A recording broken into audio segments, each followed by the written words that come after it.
गज अभिक्रिया लो हो गया, ये होगा अभिक्रिया। देखो थोड़ा सा स्ट्रक्चर देख ली तुमने इसकी, कार्बोनिल ग्रुप की स्ट्रक्चर देख ली नहीं? CO, इधर क्या होगा इधर क्या होगा बताओ?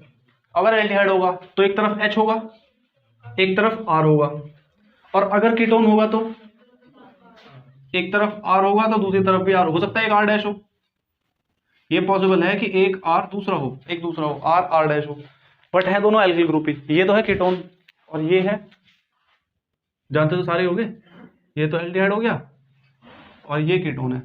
अब इसकी स्ट्रक्चर को हमें इतना पता है कि अगर मैं इसकी स्ट्रक्चर को थोड़ा समझूं CO के बीच में, तो क्या होगा यहाँ पे C और O के बीच में एक डबल बॉन्ड है और डबल बॉन्ड में O ज्यादा नेगेटिव होगा C से, तो क्या होगा कल बताया था मैंने तुम्हें, ये बॉन्ड खींचने की कोशिश करेगा, ये अपने इलेक्ट्रॉन को O अपने इलेक्ट्रॉन को C से लेने की कोशिश करेगा, और अगर C से लेने की कोशिश करेगा तो एक बॉन्ड इसका ब्रेक हो जाएगा, और एक बॉन्ड ब्रेक होगा तो इलेक्ट्रॉन किसके पास जाएगा, इलेक्ट्रॉन जाएगा O के पास, O हो जाएगा नेगेटिव।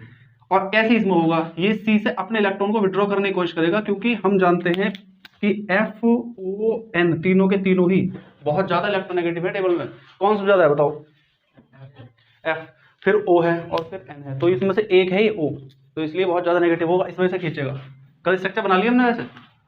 अब इसको स्ट्रक्चर को हम फर्दर कैसे लिख सकते हैं, ये मतलब क्या है इसका, ये वाली इसमें चेंज होगी और ये इसमें चेंज होगी, तो कैसे होगी, C के साथ सिंगल बॉन्ड रह जाएगा इस बार क्योंकि डबल टूट चुका है, और O R और यहाँ पे H। यहाँ तक क्लियर है? इन पे कैसे कैसे चार्ज है, इस पे तो है पॉजिटिव क्योंकि इसने इलेक्ट्रॉन दिया है, और इस पे बन गया नेगेटिव। दूसरे वाले में क्या होगा, सेम ही केस होगा उसमें भी,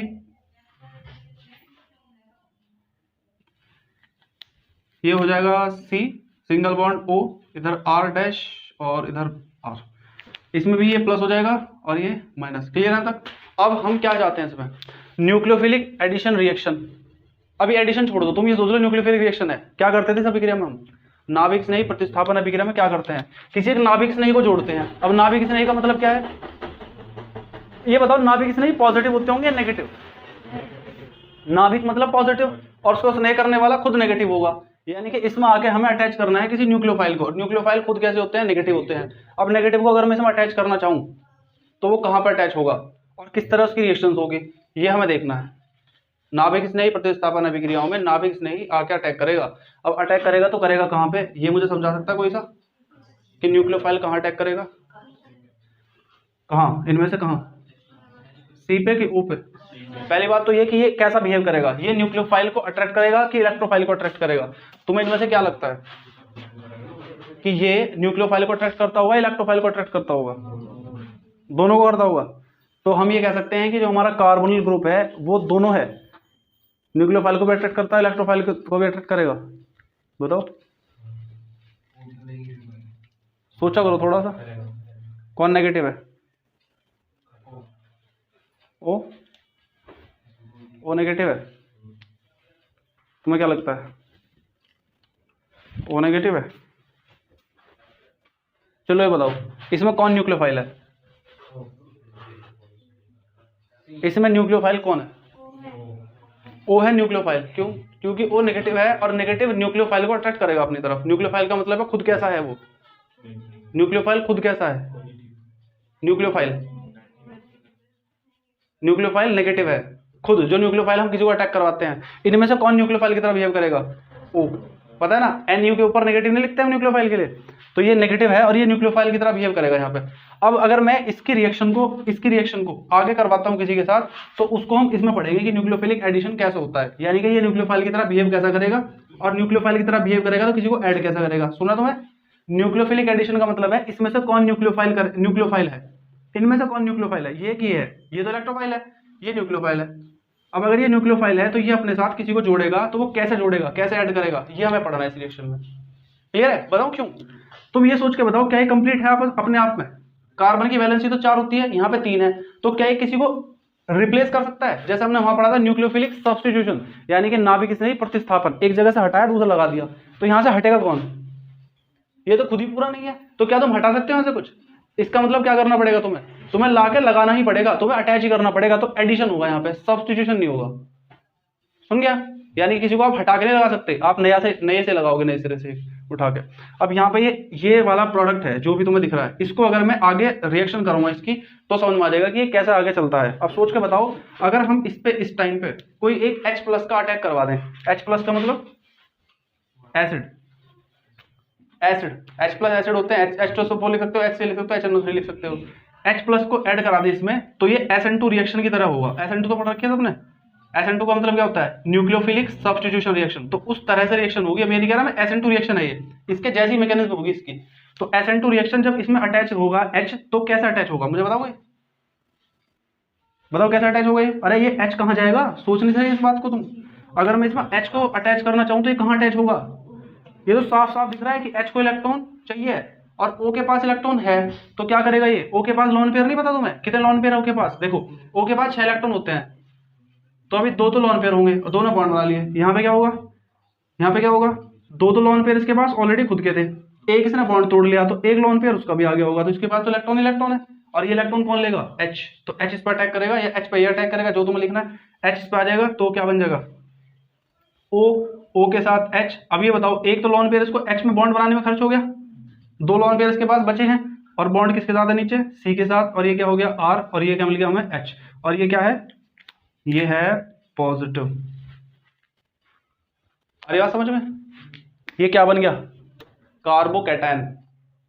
भूल गए क्या, अरे जिस C के ऊपर प्लस हो उसे हम क्या कहते हैं, कार्बोकैटायन, और जिस C के ऊपर माइनस हो उसे कहते हैं carbon ion, carbon anion, carbon ion. और ये हमारा पॉजिटिव है तो ये कार्बोकैटायन है। अब ये कार्बोकैटायन डेवलप हो गया, इससे आगे रिएक्शंस कर सकते हैं हम इजीली। पहले तो ये देख लो, तो मैं बता क्या रहा हूँ। अगर हम इस रिएक्शन को देखते हैं यहाँ पे, तो O के ऊपर चार्ज है नेगेटिव, ज्यादा नेगेटिव है ये C से, तो C से इलेक्ट्रॉन तोड़ के O पॉजिटिव हो जाएगा, सॉरी O नेगेटिव हो जाएगा और C पॉजिटिव हो जाएगा। इस टाइम पे अगर मैं इसमें देखता हूँ कि मैं रिप्लेस करना चाहूँ, तो ये रिप्लेसमेंट पॉसिबल नहीं है कि हम इसी को हटा के किसी को लगा देंगे, ऐसा लग ही नहीं सकता, इसमें कुछ है खुद ही कम है तो यहाँ पे तुम्हें ऐड ही करना पड़ेगा, यानी कि तुम्हें एडिशन करना पड़ेगा, योग करना पड़ेगा। तुमने उठा के H को इसमें जोड़ दिया तो ये बन गया, O के साथ H का बना के बॉन्ड ये बन गया। अब ये क्या बन गया, ये यहाँ ये है अल्कोहल, और नीचे क्या बना है, कार्बोकैटायन। इतनी बात तुम्हें समझ में आ रही है, नहीं आ रही, ये आगे तक चलेगा इसमें रिएक्शन में, आज हम जो भी पढ़ेंगे वो सब में ही रहेगा केंद्र में। अब इसमें बताओ इसमें क्या होगा, अगर इसमें भी सेम केस करते हैं हम, इस H प्लस को वहीं से लाके मैं इस पर अटैक कर रहा हूँ तो क्या होगा। देखो एक बात ध्यान रखना, ये रिएक्शंस दोनों की दोनों फॉरवर्ड बैकवर्ड दोनों रिएक्शंस में चलेगी।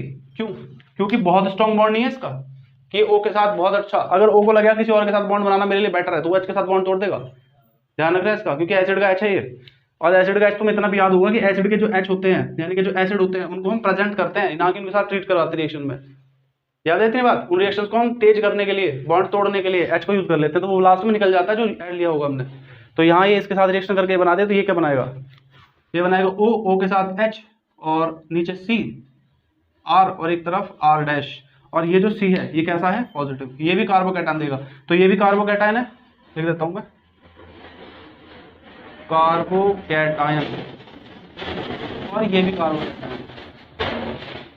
क्लियर, दोनों हमारे कार्बोकैटायन है, इनको नोट कर लो जल्दी। किसका, ये यहाँ देखो, इस H को इसने जोड़ा अपने साथ, तो जब H को इसने जोड़ा होगा,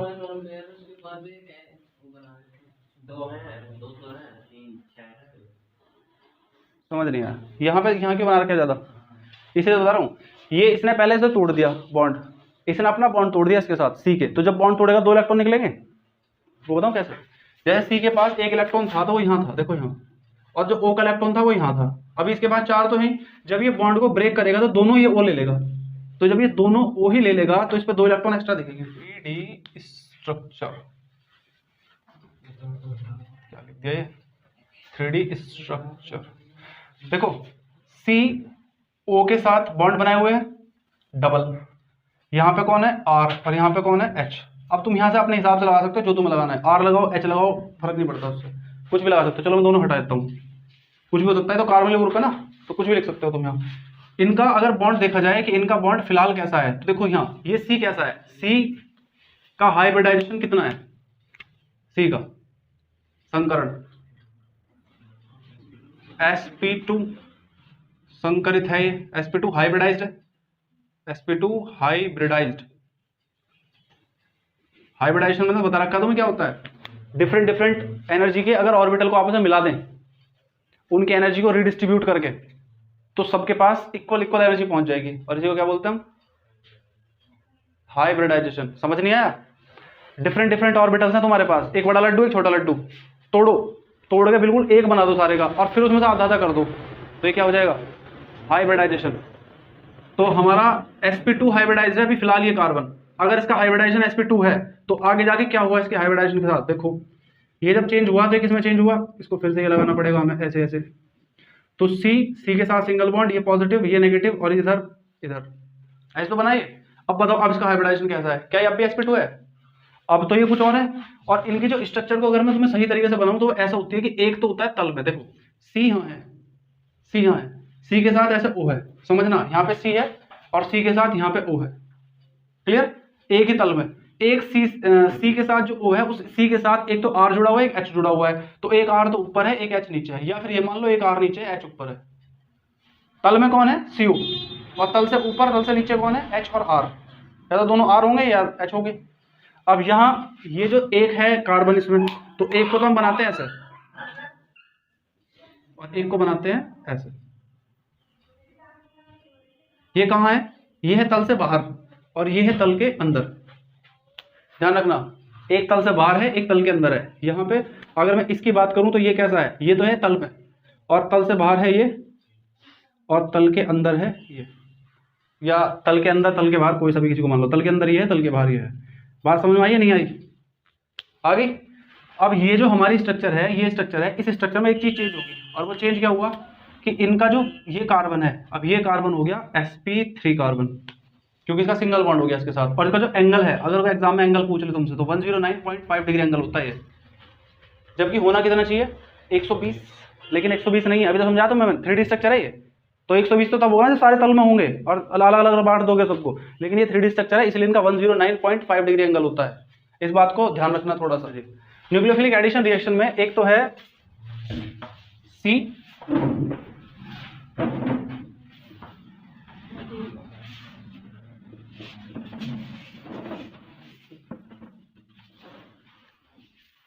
इनको मैं 3D में बना देता हूं, ज्यादा अच्छा रहेगा।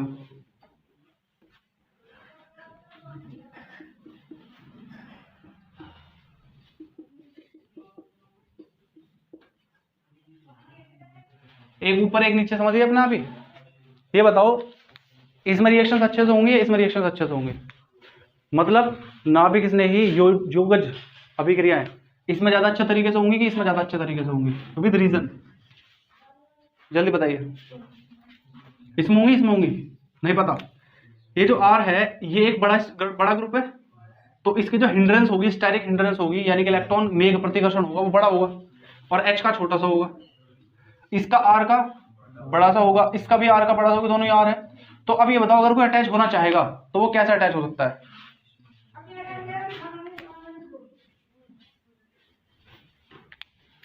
इनकी भी स्ट्रक्चर बनाऊं तो ऐसी बनेगी, बॉन्ड को ब्रेक ही कर दे। तो एक तो एल्डिहाइड है,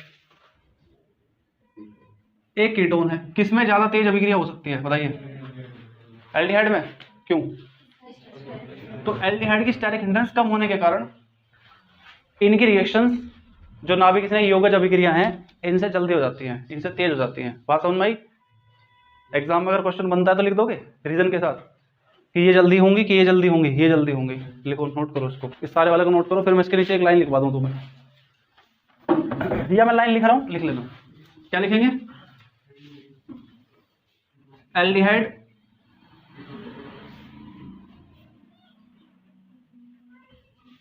या एल्डिहाइड नहीं लिखते, इसमें लिखते हैं कीटोन।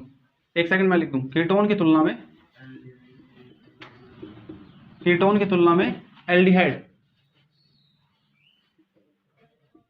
नाभिक स्नेही योगज अभिक्रिया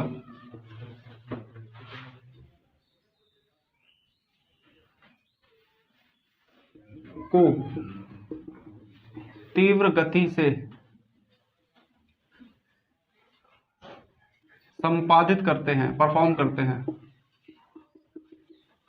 क्योंकि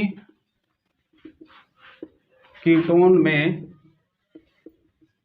अपेक्षाकृत, राइटिंग समझ जाओगे, इतना टाइम नहीं, साफ साफ लिखने का। कीटोन में अपेक्षाकृत अधिक स्टेरिक हिंड्रेंस, हिंदी में क्या कहते हैं इसको, इंग्लिश में लिख दो कोई दिक्कत नहीं चलेगा। स्टेरिक हिंड्रेंस सब समझते हैं टीचर। इलेक्ट्रॉन में एक प्रतिकर्षण होता है। नेगेटिव होना चाहिए था, तो ये तो नेगेटिव होना चाहिए था।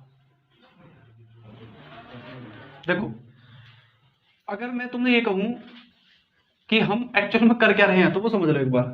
यहां से हमने बॉन्ड हटाया, ये क्या बन गया पॉजिटिव, और ये क्या हो गया नेगेटिव। यहाँ कुछ भी लगा रहा है उससे फर्क नहीं पड़ता, आर एच कुछ होगा इधर उधर, और क्या हो सकता है या तो दोनों तरफ एच होगा फॉर्मल्डिहाइड, या एक तरफ आर होगा एक तरफ एच होगा तो एल्डिहाइड, या दोनों तरफ आर होगा तो कीटोन। कुछ इससे ज्यादा तो हो नहीं सकता कुछ स्पेशल होगा। अब तुमने यहाँ हटाया इसको, कुछ भी लगा रहने दो। मैं ये कह रहा हूं तुमसे कि अगर मैं पहले H की रिएक्शन करा दूं, पॉजिटिव रिएक्शन करा दूं एसिड के प्रेजेंस में, तो ये H इसके साथ अटैच हो जाएगा, तो ये बन जाएगा OH, इसका चार्ज खत्म, C के ऊपर चार्ज रह जाएगा। अब बताओ C कैसा है, C पॉजिटिव है तो किसको अटैच करेगा, नेगेटिव को अटैच करेगा, और नेगेटिव को ही हम क्या कहते हैं न्यूक्लियोफाइल। अब समझ में आई तुम्हारे, तो न्यूक्लियोफाइल का एडिशन होगा, या न्यूक्लियोफाइल किसी को हटा के लगेगा, किसी को हटा के तो लगेगा नहीं, खुद ही कमजोर है बेचारा, 3 कार्बन इसके बॉन्ड है, तो ये 3 वैलेंस से सेटिस्फाइड है, इसलिए इसके 3 बॉन्ड होने की वजह से एक एक्स्ट्रा को ऐड करेगा ना कि रिप्लेस करेगा। रिप्लेस करने का मतलब होता है एक हटा दिया दूसरा लगा दिया, लेकिन जहां पे खुद ही कमी हो तो वहां पे ऐड होगा आगे। रीजन समझ में आ गया। तो अब न्यूक्लियोफिलिक एडिशन क्यों कहते हैं, क्लियर हुआ। अब हम ये देखेंगे कि न्यूक्लियोफिलिक एडिशन रिंग में ज्यादा अच्छे से होता है या एलिफैटिक में। एक बात याद करो, हमने 2 तरह की रिएक्शन पढ़ी थी, एक तो पढ़ी थी न्यूक्लियोफिलिक और एक पढ़ी थी इलेक्ट्रोफिलिक। इलेक्ट्रोफिलिक जो रिएक्शन है उसमें 5 रिएक्शन होती हैं, हैलोजिनेशन, सल्फोनेशन, नाइट्रेशन और फिडलक्राफ्ट की 2, एसिडीकरण और एल्काइलेशन, याद है। अब अगर मैं ये कहूं कि इलेक्ट्रोफिलिक को हटा दो, इलेक्ट्रोफिलिक किसके साथ होती है रिंग के साथ। इलेक्ट्रोफिलिक रिएक्शन जब भी होती है रिंग के साथ होती हैं, तो न्यूक्लियोफिलिक किसके साथ होती थी, याद करो 1 डिग्री 2 डिग्री 3 डिग्री पढ़ते थे ना, ये 1 डिग्री के साथ तेज होंगी, 2 डिग्री के साथ तेज होंगी। तो SN2 रिएक्शन किसके साथ तेज होती है 1 डिग्री के साथ, फिर 2 डिग्री के साथ, फिर 3 डिग्री के साथ।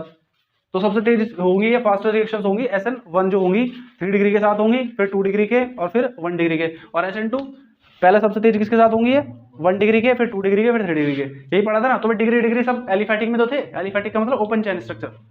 तो यहां तुम ये देखो कि ये जो न्यूक्लियोफिलिक एडिशन रिएक्शन है ये किसमें तेज होती है, एलिफैटिक में या एरोमेटिक में। खुद ही समझ जाओगे, मुझे तुम खुद ही बताना कि तुम्हारे समझ में कितना आया। ये रिंग है, इस रिंग पे यहाँ क्या है, इस रिंग के ऊपर क्या है CHO, कुछ और तो है नहीं स्पेशल। अब एक कंपाउंड ले लो सीधा सा, एक ऐसा कंपाउंड ले लिया तुमने, चलो मैं इसे प्रॉपर बना ही देता हूँ। CH3CH2 ऐसा लिख दूं, CH2 और CHO, दोनों के दोनों एल्डिहाइड ले लिया मैंने। एक तो एल्डिहाइड हो गया हमारा एलिफैटिक और एक एल्डिहाइड हो गया एरोमेटिक। इनमें ये बताओ कि इस वाले एल्डिहाइड में ये स्ट्रक्चर तो होनी है पहले, ये माइनस और ये प्लस, इसमें भी यही होगा, ये माइनस हो जाएगा ये प्लस हो जाएगा बॉन्ड तोड़ने के बाद, क्लियर। फिर अगर मैं ये कहूँ कि नहीं भाई मैं तो अभी H को लेकर जाऊंगा और H को अटैच कराऊंगा, तो OH के साथ अटैच करा तो कोई दिक्कत नहीं है ना। तुमने OH के साथ अटैच करा दिया, नो प्रॉब्लम। अब सोच के बताओ अगर यहाँ तुमने H के साथ अटैच करवा भी दिया, चार्ज को हटा भी दिया, तो भी ये जो C है ये किसी को अटैच करेगा अपने साथ। अब एक बात बताओ, अगर मैं ये कहूँ न्यूक्लियोफाइल हवा में है कहीं, एटमॉस्फेयर में है कहीं न्यूक्लियोफाइल, और वो इस पर अटैक करना चाहता है, तो न्यूक्लियोफाइल के पास इलेक्ट्रॉन्स होंगे, वो अपने इलेक्ट्रॉन्स किसको देना चाहेगा, कार्बन को, या कार्बन इलेक्ट्रॉन्स तो लेना चाहेगा, कैसे भी कह सकते हो। अब ये बताओ क्या ये बना रहेगा इस कंडीशन में, बिल्कुल नहीं। पता है क्यों, क्योंकि इसके पास इलेक्ट्रॉन्स खुद हैं। देखो इस कार्बन के पास इलेक्ट्रॉन्स हैं, इस कार्बन के पास इलेक्ट्रॉन्स हैं, डबल बॉन्ड है इसका, तो ये क्यों चाहेगा मेरे साइड वाला कार्बन पॉजिटिव रहे। इसको बोलते हैं रेजोनेंस, याद है, अनुनाद। अनुनाद क्यों होगा यहाँ पे, जब इसके पास पॉजिटिव चार्ज है तो इस पॉजिटिव चार्ज को खत्म करने के लिए इलेक्ट्रॉन्स चाहिए। क्या वो इलेक्ट्रॉन्स यहाँ से मिलेंगे, ये तो दूर है, ये अपने से नहीं ले लेगा इलेक्ट्रॉन्स, तो ये क्या चाहेगा कि इस बॉन्ड को तोड़ दिया जाए और इस बॉन्ड के दोनों इलेक्ट्रॉन्स किसको दे दें, मुझे। तो यहाँ डबल बॉन्ड बना लो, और डबल बॉन्ड बनाते ही चार्ज खत्म हो जाएगा, और इलेक्ट्रॉन्स मतलब ये पॉजिटिव चार्ज किसके पास पहुंच जाएगा, इसके पास। नहीं समझ में आई भाई, इलेक्ट्रॉन इससे लेके इसने इसको पहले अपने आप लिया और इसको ट्रांसफर कर दिया यहाँ पे, तो चार्ज इस पे चला गया। अब क्या इस पे चार्ज बना रहेगा, ये क्या होगा इसका, ये देगा भाई इस पे चार्ज बन रहा है, एक काम करता है मैं इलेक्ट्रॉन्स तोड़ के इसको दे देता हूँ, तो ये डबल बॉन्ड कहाँ जाएगा, यहाँ पे, और पॉजिटिव चार्ज किस पे आ जाएगा, इस पे। क्या इस पे बना रहेगा, इस पे भी नहीं बना रहेगा, ये इलेक्ट्रॉन लेगा और यहाँ डबल बॉन्ड बना देगा, ये हट जाएगा और पॉजिटिव चार्ज पे चला जाएगा, और फिर थोड़ी देर में क्या होगा, क्या इस पे बना रहेगा, नहीं, ये फिर से बन जाएगा। इसका मतलब यहाँ पे कोई पॉजिटिव अगर चार्ज डेवलप हुआ है तो वो स्टेबल नहीं है, वो लगातार चेंज होता रहेगा, तो ये अनुनाद के कारण इस पर पॉजिटिव चार्ज बनने नहीं देगा। अब सोच के बताओ न्यूक्लियोफाइल ऐड कैसे होगा, फिर तुम न्यूक्लियोफाइल को ऐड करने के लिए जा रहे हो और वो न्यूक्लियोफाइल में से ऐड जिसके पास होना चाह रहा था वही गायब हो गया, यानी कि यहाँ पे पॉजिटिव खत्म ही हो गया, तो क्या ऐड होगा इस पर आगे। लेकिन यहाँ बताओ क्या होगा, इस न्यूक्लियोफाइल को कैंसिल करने के लिए पॉजिटिव कौन है यहाँ पे? कोई इलेक्ट्रॉन देगा इसको? इसको तो इलेक्ट्रॉन कोई भी नहीं दे सकता। कोई क्यों तोड़ेगा अपना H का साथ बॉन्ड? भाई ये बताओ, अगर ये बॉन्ड इलेक्ट्रॉन इसको देगा भी, ये कार्बन, तो ये बॉन्ड तोड़ेगा। अब बॉन्ड तो तब तोड़ेगा ना जब इसको बॉन्ड कमजोर करने वाला कोई होगा। अब न्यूक्लियोफाइल एक दूर है कंपाउंड, ये उससे चाहता है कि मैं बॉन्ड बना लूं, तो ये अपना बॉन्ड क्यों तोड़ेगा? ये कहेगा ठीक है बना लिया। तो यहाँ पे दिक्कत होगी, यहाँ पे वो चाहेगा कि ये मेरा कंपाउंड है और मैं रेजोनेंस कर लूं। तो रेजोनेंस करने से क्या है, इनका भी फायदा है, इनका भी, दोनों स्टेबल हो जाएंगे। लेकिन यहाँ कोई नहीं है बॉन्ड तोड़ने के लिए, मतलब स्टेबल करने के लिए। तो यहाँ से कार्बन नहीं जाएगा और इसमें आके न्यूक्लियोफाइल ऐड हो सकता है। तो अगर न्यूक्लियोफाइल इसमें ऐड होगा तो ये पॉजिटिव खत्म हो जाएगा यहाँ से। तो न्यूक्लियोफाइल का ऐड होना इसमें ज्यादा इजी है रादर देन इसके। इसमें न्यूक्लियोफाइल को ऐड करोगे तो मुश्किल से ऐड होगा। तो जो हम न्यूक्लियोफिलिक एडिशन रिएक्शन करते हैं, ये एरोमेटिक कंपाउंड में बहुत ही स्लो होती है। रीजन समझ में आ गया क्यों होती है? क्योंकि उस पर जो पॉजिटिव चार्ज डेवलप हुआ है वो टिक नहीं पाता, और जो इनकी रिएक्शंस है वे बहुत जल्दी हो जाएंगे। क्लियर? कोई डाउट? ये मैंने तुम्हें समझाया, अब जो बात दोबारा जब रिकॉर्ड होगी इसको समझ लियो, एक बार देख लियो, उतना ही बहुत है ना, उससे तुम्हारे समझ में आ जाएगी। या फास्ट फॉरवर्ड करके डायरेक्ट यहीं पहुंच जाइयो, टाइम देख लो कितना हो रहा है, तो इसके हिसाब से देख लो कितना चल गया तुम्हारा। बस ये, क्योंकि इसे नोट करने का कोई सेंस नहीं बनता, इसको नोट करेंगे भी तो कैसा करेंगे, अपने आप लिख लियो इसको। मैं कल तुम्हारे नोट्स देखूंगा कि कैसा लिखोगे तुम इसको। लिख क्या सकते हैं वैसे ही बताओ, हम क्या लिख सकते हैं इसको? हम इसे क्या लिख सकते हैं? न्यूक्लियोफिलिक एडिशन रिएक्शन, यानी कि न्यूक्लियोफिलिक यौगिक अभिक्रियाएं एरोमेटिक कंपाउंड्स में, एरोमेटिक यौगिकों में एलिफेटिक यौगिकों की तुलना से धीमी होती हैं, क्योंकि एरोमेटिक यौगिक में बनने वाला कार्बोकैटायन अधिक देर तक टिक नहीं पाता या स्थायी नहीं रह पाता, क्योंकि उसमें अनुनाद की घटना प्रारंभ हो जाती है। इंग्लिश में कैसे लिखेंगे इसको? Aromatic reactions, aromatic compounds which perform,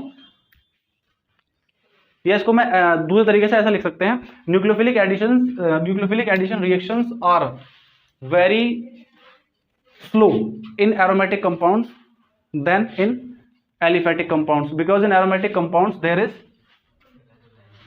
resonance which cancels the positive charge of carbocation, and hence the nucleophile cannot attack the C या positive carbocation with that efficiency as much as in aliphatic compounds. ये लिख लियो अपने हिसाब से, और हिंदी वाले अपने हिसाब से लिख लियो, हिंदी वाला, क्योंकि इतना तुम्हें खुद भी सेंस होना चाहिए, एग्जाम में कुछ पूछते हैं तो ये नहीं कि हर चीज हमने ट्यूशन में बुक में लिख रखी थी। बहुत सारी बात ऐसी है जो हमने नहीं लिख रखी रफ में कहीं भी। क्या लिख रखी है भाई? अगर सारी बात रफ में होती है और सारी बात रफ में पढ़ने से होती तो एक नोट्स बनाओ, बांट दो। क्यों? तुम अपने नोट्स अगर किसी को दोगे तो वो पढ़ लेगा इतना है कि लिख तो रहा है सारा, मैं पढ़ लूंगा, मैं समझ लूंगा, समझ के दिखा, क्या समझेगा? बहुत सारी चीज तुमने एक्स्ट्रा पढ़ी है ना, आधी चीजें 50% तो मैं वैसे ही बोल के चला जाऊं, वैसे ही ऊपर ऊपर, और लिखते कहीं हमें है ही नहीं, और एग्जाम में सीधी आएगी एमसीक्यू में, और फिर देखोगे ऊपर नीचे। तो इसलिए ध्यान रखा करो कि मैं तुम्हें कह के क्या निकल रहा हूँ यहाँ। चलो आगे लिखो, आगे लिखते हैं हम रिएक्शंस, और ये रिएक्शंस हमारी इंपॉर्टेंट है। इनका पहले का सबका नाम है, मैंने बता दिया, एनसीईआरटी का 12.1 एक्सरसाइज का फर्स्ट क्वेश्चन, चैप्टर नंबर 12 का 12.1, उसकी सारी की सारी जो रिएक्शंस हैं, सारे जो नेमिंग रिएक्शंस है कि ये कैसे बनते हैं, वो सारे बनाएंगे। ठीक है? नंबर 1 पहला डाल लो, तुम भी लिख लो। या तुम्हें फिजिक्स ज्यादा पसंद है, मैथ्स भी पसंद है, केमिस्ट्री पसंद है? अच्छा चलो भाई, नंबर 1 फर्स्ट रिएक्शन न्यूक्लियोफिलिक, ये तो है ही न्यूक्लियोफिलिक, तो इसमें लिखो HCN का योग, एडिशन ऑफ HCN, तुम लिख लो अपना उसमें देख के इंग्लिश में। सबसे पहले हमारे पास एक कार्बोनिल ग्रुप है, मैं स्ट्रक्चर ऐसी बनाऊंगा इसकी हर बार, अब तुम अपनी मर्जी से कैसा बनानी है बना लो। फिर से बता रहा हूँ, H लगा दो फॉर्मल्डिहाइड हो जाएगा, एक जगह H एक जगह R लगा दोगे तो एल्डिहाइड हो जाएगा, और अगर दोनों तरफ R लगा दोगे तो कीटोन हो जाएगा। ये फर्क नहीं पड़ता, चाहे कुछ भी लगा लो, बस फर्क पड़ता है तो किस चीज का? हिंड्रेंस का। अगर कीटोन बनाओगे तो दोनों तरफ R होगा, उससे स्टेरिक हिंड्रेंस ज्यादा हो जाएगी, और ज्यादा होने का मतलब है रिएक्शंस बहुत स्लो होंगी। अब ये हमें ट्रीट करवाना है, चलो पहले इससे बनाते हैं इसको। देखो सबसे पहले हमारे पास होगा HCN, और HCN को हम ऐड करेंगे NaOH के साथ। मुझे को बताएगा रिएक्शन क्या है? सिंपलेस्ट रिएक्शन है, कुछ इसमें ऐसी कोई हार्ड एंड फास्ट रूल नहीं है इसका। H ब्रेक हो जाएगा CN से, और Na ब्रेक हो जाएगा H से। ये पॉजिटिव पार्ट है, ये नेगेटिव पार्ट है, ये नेगेटिव पार्ट है, तो ये पॉजिटिव पार्ट है, दोनों आपस में रिप्लेस हो जाएंगे। Na कहाँ पहुंचेगा? Na आ जाएगा CN के साथ, तो बन जाएगा NaCN। और ये आ जाएगा हमारा H2O आउट। किसी भी रिएक्शन में से H2O आउट होना बहुत बड़ी बात नहीं होती अगर वहां पे एसिड है तो HCl एसिड जैसा बिहेव करेगा और NaCl बेस जैसा बिहेव करेगा। तो तुम्हें याद होगा एसिड बेस की रिएक्शन में सॉल्ट बनता है और वाटर आउट हो जाता है ना, न्यूट्रलाइजेशन रिएक्शन, उदासीनीकरण की अभिक्रिया, छोड़ो उससे वो मतलब नहीं है। मतलब इससे है कि यहाँ पे H2O बना और NaCl बना। हमने क्यों बनाया? HCl से रिएक्शन कर रहे हैं, NaCl क्यों बना रहे हैं? NaCl इसलिए बना रहे हैं कि जो HCl का बॉन्ड है वो स्ट्रॉन्ग होता है, किसी स्ट्रॉन्ग बेस की प्रेजेंस में ही वो टूट पाएगा। तो अगर ये स्ट्रॉन्ग होगा तो रिएक्शन धीमी होगी, इसलिए पहले क्या करो, पहले इसको हल्का बॉन्ड बना लो। अब अगर Na के CN के साथ बॉन्ड होगा तो Na एक मेटल है, और मैंने तुम्हें कल बताई थी ये बात, अगर मेटल किसी के साथ बॉन्ड बनाती है तो बहुत स्ट्रॉन्ग बॉन्ड नहीं हो सकता। ठीक है भाई, मेटल के साथ कोई घुलेगा क्या? मेटल के साथ तो मेटल ही घुलेगी, अलॉय बनाएगी, तो मेटल के साथ CN का बॉन्ड बहुत स्ट्रॉन्ग नहीं है इसके कंपैरिजन में। तो अगर ये हम लेंगे तो इससे ही तो बना है ये, तो रिएक्शन में यही लिया होगा हमने, NaOH घोल दिया तो ये बन गया, ये टूट सकता है आसानी से, ज्यादा इसमें जोर नहीं लगाने पड़ने के तुम्हें। तो यहाँ पे तुम लिखोगे NaCN और NaCN की ट्रीट कराओगे इसके साथ। अब सोचो जब NaCN इसके साथ ट्रीट होगा तो क्या होगा, NaCN का बॉन्ड टूटेगा Na यहाँ से। इसमें ध्यान ये रखना कि जो कार्बन है, इस कार्बन पे अभी थोड़ी देर पहले हमने क्या पढ़ा है, इस कार्बन पे चार्ज कैसा होगा, देखो इस कार्बन को तोड़ देते हैं, इसका ये नेगेटिव होगा, ये पॉजिटिव होगा।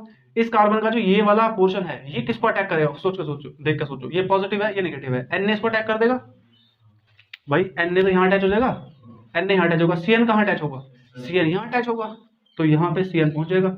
तो हमें क्या मिलेगा, C, दोनों तरफ बॉन्ड, ऊपर क्या हो जाएगा ONa और नीचे क्या हो जाएगा CN। यहाँ तक कोई दिक्कत? प्रोडक्ट तो तुम्हारा लगभग यही बन गया, लेकिन इसके बाद हम इसको थोड़ा सा और बना देंगे आगे, और थोड़ा सा आगे कैसा बनेगा, अगर हम H पॉजिटिव ले लें, H पॉजिटिव मीन्स एसिड, और ये रिएक्शन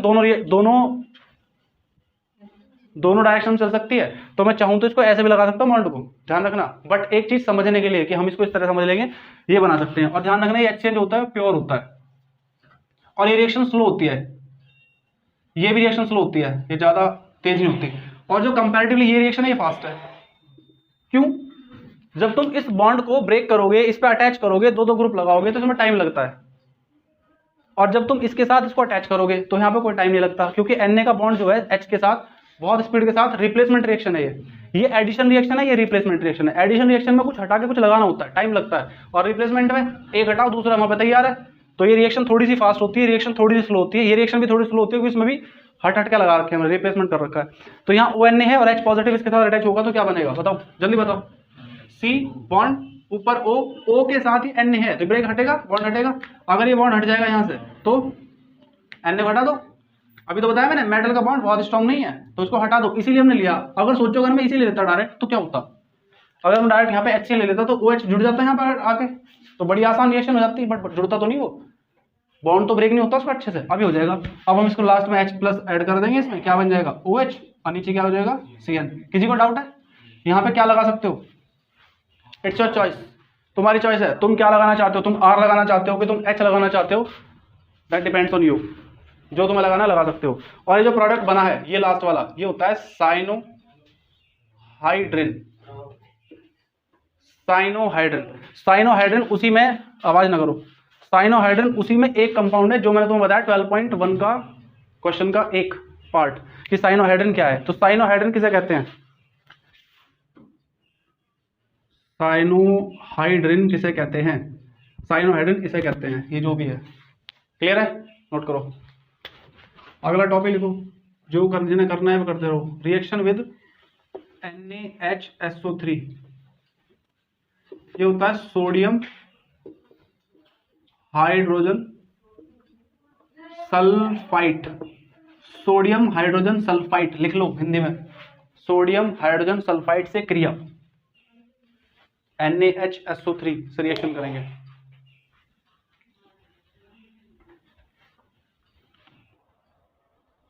लिख लिया? देखो C double bond O, C positive है O नेगेटिव है, और रिएक्शन करनी है NaHSO3 के साथ। स्लो फास्ट है, यहाँ पे कोई ज्यादा मतलब है नहीं कि कौन सी स्लो है कौन सी फास्ट है, समझा चुका हूँ स्टार्टिंग में। प्लस माइनस देखो, ये जो NaHSO3 है ये जब अटैच होगा तो कैसा अटैच होगा, Na क्या है, Na पॉजिटिव है, SO3 नेगेटिव है। SO3 अगर नेगेटिव है और Na पॉजिटिव है तो हम इसको क्या समझ सकते हैं कि ये जो ग्रुप है इधर वाला, ये कहाँ अटैच होगा, सोच के बताओ। ये वाला ग्रुप अटैच होगा C पे और ये ग्रुप अटैच होगा O पे, है ना? टफ तो नहीं है कुछ? अच्छा, C O नहीं, देखते हैं कौन सा कहाँ अटैच होगा। Na तो जाएगा O के साथ और ये आ जाएगा C के साथ। तो C के साथ कौन आ जाएगा, चलो पहले O वाला अटैच कर देते हैं, ONA, और नीचे कौन है HSO3। क्लियर। अब अगर ये C है, ये O है, ये Na है, ये HSO3 है, तो इसको थोड़ा सा समझ के बताओ कि जब ये ONA होगा, O के साथ Na का बॉन्ड है, तो यहाँ पे ये बॉन्ड वीक है और जो SO3 है इसकी हिंड्रेंस ज्यादा है। समझियो थोड़ा सा, ये एक बड़ा ग्रुप है और ये एक वीक बॉन्ड है। बड़े ग्रुप की स्टेरिक हिंड्रेंस ज्यादा होती है। तो ये बताओ ये स्टेबल है क्या, तुम्हें क्या लगता है ये स्टेबल होगा या नहीं होगा। और अगर मैं यहाँ पे दोनों तरफ RR कर दूं, मैं यहाँ कर दिया R, यहाँ भी कर दिया R, कीटोन बना दिया, तो और ज्यादा हिंड्रेंस हो जाएगी इसमें। आया समझ में तुम्हारे। और यहाँ पे अगर एक तरफ H रखते हैं तो ये एल्डिहाइड है, एल्डिहाइड में थोड़ी सी कम हिंड्रेंस होगी, तो स्टेरिक हिंड्रेंस जो होगी इसमें एल्डिहाइड में कम होगी और कीटोन में ज्यादा होगी। तो ये रिएक्शन किस में ज्यादा तेज होंगी, एल्डिहाइड्स में, रादर देन कीटोन। कीटोन में मंदी होगी थोड़ी सी, क्योंकि स्टेरिक हिंड्रेंस ज्यादा होगी। और ये जो HSO3 है, ये HSO3 हमारा एक बड़ा ग्रुप है और बड़े ग्रुप में जितने ज्यादा बड़ा ग्रुप होगा उतनी ज्यादा स्टेरिक हिंड्रेंस फील करेगा।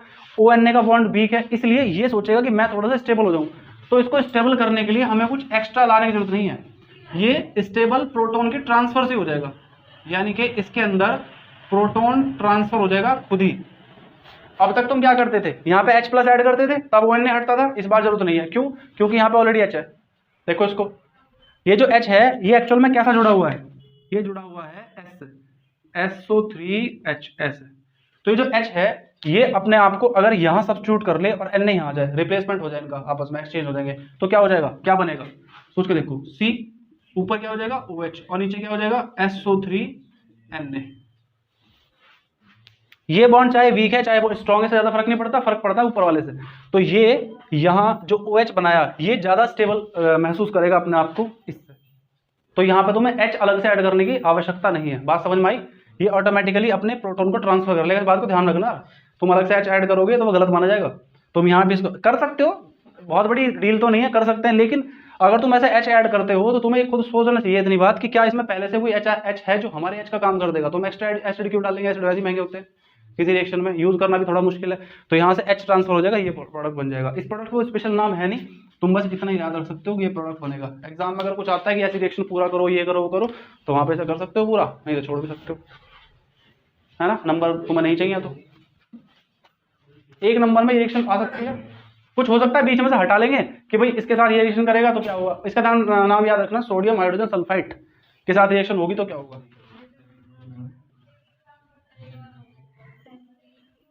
ग्रिग्नार्ड अभिकर्मक, अब तुम्हें ठीक है जो भी तुमने लिख लिया, तुम्हें पता होगा। जरा बताना क्या होता है ग्रिग्नार्ड एजेंट, RMgX। ये R क्या हो सकता है, R को रिंग भी हो सकती है, R कोई रिंग भी हो सकती है। समझ में आई बात, सब समझ में आ गई इनके, बहुत तेज आवाज हमारे, बढ़िया बात है। मिटाओ, ग्रिग्नार्ड एजेंट तो सबको पता है। O के ऊपर पॉजिटिव नेगेटिव, C के ऊपर, मैंने किसी और के ऊपर नेगेटिव पॉजिटिव चेंज ना कर दिए, अपने आप चेंज कर लो अगर कहीं हुआ हो तो, है ना, कभी इधर उधर निकल गए हो हम। प्लस RMgX, बताओ इसके ऊपर चार्ज कैसा है। Mg के ऊपर पॉजिटिव होता है पार्शियल, इसके ऊपर पार्शियल नेगेटिव, इसके ऊपर पार्शियल नेगेटिव। बताओ ऐसा क्यों है, पार्शियल क्यों है, ये पार्शियल क्यों है, आंशिक, हल्का सा, क्यों, पूरा क्यों नहीं है। पूरा तब बनता है जब बॉन्ड टूटता हो। यस, पूरा तब बनेगा जब बॉन्ड टूटेगा, जब तक बॉन्ड नहीं टूटेगा बस आकर्षण प्रतिकर्षण चल रहा है कि ये इसकी तरफ आकर्षित है, इसकी तरफ आकर्षित, बॉन्ड नहीं तोड़ रहे, बस आकर्षित है ऊपर ऊपर से, तो तब तक बोलते हैं आंशिक। टूटते ही पॉजिटिव पूरा, अगर बॉन्ड टूट जाएंगे तो ये पूरा नेगेटिव हो जाएगा, ये पूरा नेगेटिव हो जाएगा, जिसके ऊपर दो पॉजिटिव आ जाएंगे, है ना। लेकिन पार्शियल में ऐसे निकलता है पार्शियल पॉजिटिव, ऐसा करके पार्शियल पॉजिटिव, पार्शियल पॉजिटिव, तो ये भी पार्शियल पॉजिटिव है और ये भी पार्शियल पॉजिटिव है ना। इसमें अलग अलग मतलब क्यों, इसके ऊपर दो नेगेटिव दो पॉजिटिव बना दिए। अब बताओ इसको थोड़ा समझ लो, Mg और X के बीच में होता है आयनिक बॉन्ड, Mg और X के बीच में होता है आयनिक बॉन्ड, आयोनिक बॉन्ड, जो कि थोड़ा सा स्ट्रॉन्ग बॉन्ड है। और R और Mg के बीच में जो होता है वो कौन सा होता है बॉन्ड, ये होता है हमारा कोवेलेंट। कोवेलेंट का मतलब क्या होता है, सहसंयोजक। तो सहसंयोजक जो बंध है वो होता है थोड़ा सा वीक, और जो आयनिक बॉन्ड है ये होता है थोड़ा सा स्ट्रॉन्ग, अगर कंपैरिजन करेंगे इनके तो जो MgX के बीच का बॉन्ड है और RMg के बीच का, भाई R में तो C है ना कार्बन, और कार्बन किसी भी Mg एक धातु है, इसके साथ कोई वैसा बॉन्ड नहीं बनाएगा ट्रांसफर वाला। ट्रांसफर वाले बॉन्ड होते हैं ना जो आयनिक, तो इलेक्ट्रॉन ट्रांसफर ये होगा नहीं। तो ये बॉन्ड कैसा बनेगा? कोवेलेंट, यानी कि सहसंयोजक, आदान प्रदान इलेक्ट्रॉन होगा, सॉरी आदान प्रदान नहीं, इलेक्ट्रॉन की बराबर की साझेदारी, म्यूचुअल शेयरिंग। तो यहाँ पे ये बॉन्ड स्ट्रॉन्ग है कि ये बॉन्ड स्ट्रॉन्ग है? MgX का बॉन्ड स्ट्रॉन्ग है तो टूटेगा कौन सा? जो बॉन्ड वीक होगा, ये बॉन्ड ब्रेक हो जाएगा। ये बॉन्ड ब्रेक हो गया, क्या मिलेगा हमें? देखो दिख रहा है खुद ही, ये नेगेटिव है, ये चाहे कुछ भी है, ये पॉजिटिव ही होगा ऑब्वियसली, क्योंकि इसके ऊपर दो पॉजिटिव होते हैं। तो ये नेगेटिव है, और नेगेटिव कहाँ जाके जुड़ेगा? नेगेटिव जुड़ेगा C के पास जाके। पता है इतनी बात? बहुत बढ़िया। और ये सारा पोर्शन कहाँ जाके जुड़ेगा? O के पास। Very good. तो C यहाँ पे हमने जोड़ दिया, O के साथ किसको जोड़ दिया? O के साथ जोड़ दिया R को, और नीचे क्या जोड़ दिया? O के साथ यहाँ जोड़ दिया MgX को। इतनी बात क्लियर? के डाउट? कोई डाउट नहीं। अगर यहाँ MgX का बॉन्ड देखा जाए और यहाँ OR का बॉन्ड देखा जाए, तो इस रिएक्शन में तुम्हें थोड़ी सी ये बात समझ में आएगी कि जहां भी ग्रिग्नार्ड लेते थे तो एक स्पेशल कंपाउंड बनता है ग्रिग्नार्ड के साथ, पहचानो उसकी। जैसे PCl5 के साथ बनता है, PCl3 के साथ बनता है, तो इसके साथ ही बनता है। कौन? R कार्बन के साथ जुड़ेगा। इसमें उल्टा जोड़ दिया क्या? अच्छा, ये R जुड़ेगा, हाँ सही बात है। और ये क्या होगा? OMgX। ठीक है, ठीक है, ROMgX। तो बताओ, RMgX जहां भी होता है तो उसके साथ एक स्पेशल कंपाउंड बनता है। वो कंपाउंड कौन सा है? किसी को पता है? जहां भी ग्रिग्नार्ड रिएजेंट होगा तो ग्रिग्नार्ड रिएजेंट वहां एक कंपाउंड बनाता है अपना स्पेशल, और वो कंपाउंड है MgOHX। और तुम हर बार भूल जाओ, MgOHX बनता है ग्रिग्नार्ड के साथ। मेरा कहने का क्या मतलब है? MgOH X, ये पहचान है कि आपने ग्रिग्नार्ड लिया था। तो ग्रिग्नार्ड रिएजेंट जहां भी रिएक्शन करेगा किसी के भी साथ, तो वो इसमें 98% चांसेस है कि ये बाहर हो। और अगर ये बाहर होगा तो ये बताओ कैसा बना सकते हो तुम? भाई इतना तो समझ में आ गया तुम्हारे। ये जाके यहाँ पे C के साथ R अटैच हो गया, Mg के साथ O अटैच हो गया। अब ये बताइए कि ये कैसा बनेगा फिर? ये बनेगा अगर हम इसके साथ H2 को ट्रीट कर दें in presence of acidic medium, मतलब अम्लीय माध्यम। अम्लीय माध्यम में ब्रेक हो जाएगा, H2O ब्रेक हो जाएगा, तो H और OH मिलेंगे। H और OH मिलेंगे तो बताओ कौन किसके पास जाएगा? ये जो MgX है, ये ब्रेक होना चाहता है। किस फॉर्म में ब्रेक होना चाहता है? ये इस रूप में ब्रेक होना चाहता है। सोचो, इसके पास Mg है, H है, इसके पास क्या नहीं है? इसके पास H नहीं है। और अगर इसके पास H नहीं है तो H कौन देगा इसको? H2 में से H मिल जाएगा, बचेगा कौन? OH। सच में? देख लियो अच्छे से, देख लो देख लो, मुझे बताओ क्या प्रोडक्ट बनेगा?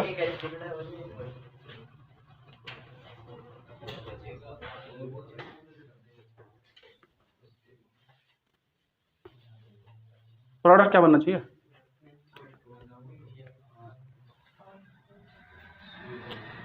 नहीं पता? नहीं यार दिमाग में? देखो, ये सारा पोर्शन जो है ना, सारा पोर्शन, ये सारा पोर्शन अगर यहां से हट जाए, और यहाँ कौन है? H2 में H है और OH है। इसको क्या चाहिए? इसको तो केवल H से मतलब है, तो इसको हमने H दे दिया कि ये बाहर हो जाए। लो इसको यहाँ लिख देते हैं MgO और X। इतना तो ये ऑलरेडी है, इसको हमने H दे दिया, ये प्रोडक्ट अलग। बचेगा क्या? C, ऊपर क्या है? R, और नीचे क्या है? यहाँ पे कौन आ जाएगा? ये सारा हटा दिया हमने, OH, तो यहाँ पे हो गया OH। बात समझ में आई? ये प्लस में ये अलग हो गया। इसका नाम बताओ, इसका नाम बताओ, बता सकते हो? कोई बताएगा मुझे क्या नाम है इसका?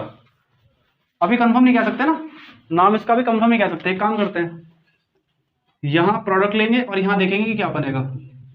यहां बन रहा है ROH, ठीक है। अगर मैं ये H ले लूं, और मतलब ये डबल बॉन्ड, इसको भी H ले लूं, तो क्या बनेगा? H। समझ आ रही बात? ये अगर ये हो तो ये क्या होगा उसके बारे में लिख रहे हैं। ये होगा, दोनों तरफ H आ जाएंगे। इसका नाम बताओ, अब तो बता सकते हो। RCH2OH। RCH2OH क्या होता है? RCH2OH 1 degree alcohol. तुम्हें दिख नहीं रहा क्या? 1 डिग्री अल्कोहल है। अगर इसको ऐसा कर दिया जाए तो बताओ क्या है, क्या बनेगा यहाँ?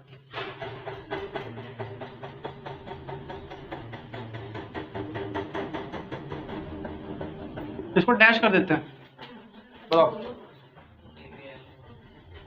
क्या ये आर सी एच के साथ आर और ये ओ एच, ये हो गया 2 डिग्री एल्कोहल। Very good. अगर यहाँ पे दोनों तरफ ही आर कर दिया जाए, R dash R double dash ऐसे, तो यहाँ क्या बनेगा, यहाँ तो आर है, ये आर कौन सा है, ये आर तो इसका है, ठीक है, R dash R double dash और नीचे ओ एच, क्या है ये, दिख भी रहा था मैं 3D, ये वैसे बोलते तुमने, ओ एच अटैच है इस कार्बन से, ये कार्बन 3 कार्बन से अटैच है, इसलिए ये 3 डिग्री है। तो आपको अगर बोला जाए कि आप 3 डिग्री 1 डिग्री और 2 डिग्री अल्कोहल बनाओ, तो कैसे बनाओगे, ग्रिग्नार्ड एजेंट से रिएक्शन करो। अगर यहाँ पे वो लोगे फॉर्मल्डिहाइड लोगे तो 1 डिग्री अल्कोहल बनेगा, एल्डिहाइड ले लोगे तो 2 डिग्री बनेगा, और अगर कोई भी कीटोन ले लिया तो 3 डिग्री अल्कोहल बनना है। कोई डाउट?